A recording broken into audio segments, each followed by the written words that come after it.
దేశవ్యాప్తంగా ప్రస్తుతం విద్యతోనే అపారమైన ఉపాధి అవకాశాలు లభిస్తున్నాయని జాతీయ జర్నలిస్టుల సంఘం కార్యదర్శి, ఆంధ్రప్రదేశ్ వర్కింగ్ జర్నలిస్టుల ఫెడరేషన్ రాష్ట్ర నాయకులు గంట్ల శ్రీనిబాబు అన్నారు. అక్కిపాలెంలోని తన కార్యాలయంలో 9 మంది జర్నలిస్టుల పిల్లలకు ఉపకార వేతనాలు, ప్రశంసా పత్రాలు, నగదు, ఇతర ప్రోత్సాహక బహుమతులను అందజేశారు. ఈ సందర్భంగా గంట్ల శ్రీనిబాబు మాట్లాడుతూ, గత 15 ఏళ్లుగా జర్నలిస్టుల పిల్లలకు క్రమం తప్పకుండా ఉపకార వేతనాలు అందిస్తున్నట్లు తెలిపారు. ఈ ఏడాది జూన్ 28న 152 మందికి ఉపకార వేతనాలు అందించామని, అనంతరం దశల వారీగా మరో 30 మందికి విద్యా ప్రోత్సాహకాలు అందిస్తున్నామని చెప్పారు. 4 బీటెక్ విద్యార్థులకు గత 3 ఏళ్లుగా తానే స్వయంగా ఫీజులు చెల్లిస్తున్నట్లు తెలిపారు. విద్యార్థుల ప్రతిభను ప్రోత్సహించడం, వారిలోని ప్రతిభా పాఠవాలను గుర్తించడం ఈ కార్యక్రమం ప్రధాన ఉద్దేశమన్నారు.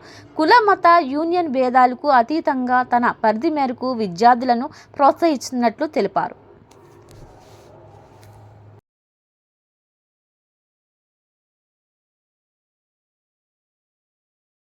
అందరికీ నమస్కారం. ప్రస్తుత సమాజంలో విద్యతోనే అపార ఉపాధి అవకాశాలు ఉంటాయనే సంగతి మన అందరికీ తెలిసిందే. కాబట్టి ప్రతి ఒక్కరూ కూడా తమ పిల్లలను చిన్నప్పటి నుంచి కూడా ప్రోత్సహించి వాళ్ళకి మంచి విద్య అందించగలిగినట్లయితే వారు కోరుకున్న లక్ష్యాలను దాటి ఉజ్వల భవిష్యత్తుకు వెళ్లేందుకు అవకాశం ఉంటుంది. అందులో భాగంగానే సుదీర్ఘకాలంగా వైజాగ్లో జర్నలిస్టుల పిల్లలను ప్రతిభకు ప్రోత్సాహం పేరిట ప్రోత్సహిస్తూ ప్రతి ఏటా కూడా ఉపకార వేతనాలు అందించడం, వారికి అనేక విధాలుగా ప్రోత్సహించడం జరుగుతుంది.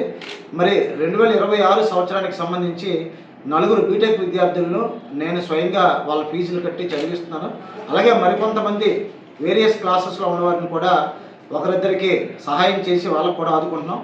మనకి ఈ ఏడాది జర్నలిస్టుల పిల్లలకు సంబంధించి జూన్ 28న సుమారు 152 మంది పిల్లలకు ఉపకార వేతనాలు, నగదు బహుమతులు, అలాగే వాళ్ళ తల్లిదండ్రులతో కలిసి సత్కరించుకునే కార్యక్రమం నిర్వహించాం.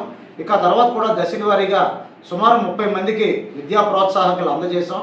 ఈ ఏడాది 182 మంది వరకు కూడా జర్నలిస్టుల పిల్లలను ప్రోత్సహించాలని, వారికి మరింతగా చదువుకునేందుకు ఇది ఒక టానిక్లో పనిచేస్తున్న ఉద్దేశంతో భావించి వాళ్ళకి ప్రత్యేకంగా ప్రతిభకు ప్రోత్సాహం పేరిట ప్రతి ఏటా మాదిరిగా ఈ ఏడాది కూడా నగదు బహుమతులు, అలాగే వాళ్ళకి చిన్న చిన్న బహుమతులు ఇవన్నీ కూడా అందజేసి వారిని ప్రోత్సహించాం. మరి ఎందుకంటే పిల్లలే రేపటి పౌరులు కాబట్టి ప్రతి ఒక్కరూ బాగుండాలని ఒక మంచి లక్ష్యంతోనే వాళ్ళందరినీ ప్రోత్సహిస్తున్నాం. మేము చిన్నప్పటి నుంచి కూడా ఉపకార వేతనాలు ఇచ్చిన పిల్లలు ఈరోజు దేశ విదేశాల్లో అత్యంత ఉన్నత విద్యాభ్యాసం సాగిస్తూ జర్నలిస్టులందరికీ కూడా ప్రతిష్టగా నిలిచారు. అలాగే చాలామంది మంచి మంచి ఉద్యోగాలుగా కూడా స్థిరపడ్డారు. అయితే మేము ఇచ్చిన వాళ్ళకి ఆ సర్టిఫికెట్ కానీ లేకపోతే వారికి మరో బహుమతి కానీ వాళ్ళు చాలామంది జ్ఞాపకాలుగా వాళ్ళ ఇంట్లో భద్రపరుచుకొని వాళ్ళు ఏ దేశంలో ఉన్నా సరే, ఇగో అంకుల్ మీరు ఇచ్చిన ఫోటో మేము దాచుకున్నాం, ఇగో మీరు ఇచ్చిన సర్టిఫికేట్ మేము దాచుకున్నాం, మీరు ఎంతో మాకు ఎంకరేజ్ చేశారని అంటుంటే నిజంగా మాకు చాలా గర్వకారణంగా ఉంటుంది.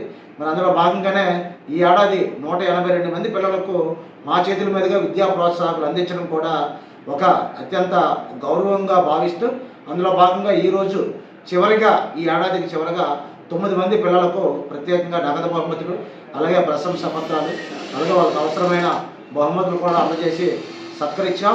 భవిష్యత్తులో కూడా ఇదే స్ఫూర్తిని కొనసాగిస్తామని, దీనికి కులాలకు, మతాలకు, యూనియన్లకు ఎటువంటి సంబంధం లేదు. నేను సొంతంగా తీసుకున్న నిర్ణయం ప్రతి ఏటా కూడా విద్యా ప్రోత్సాహకాలకు సంబంధించి నా అమౌంట్తోనే నేను ఈ కార్యక్రమాలన్నీ నిర్వహించుకుంటూ వస్తున్నానని తెలియజేసుకుంటూ సెలవు తీసుకున్నాను. Thank you.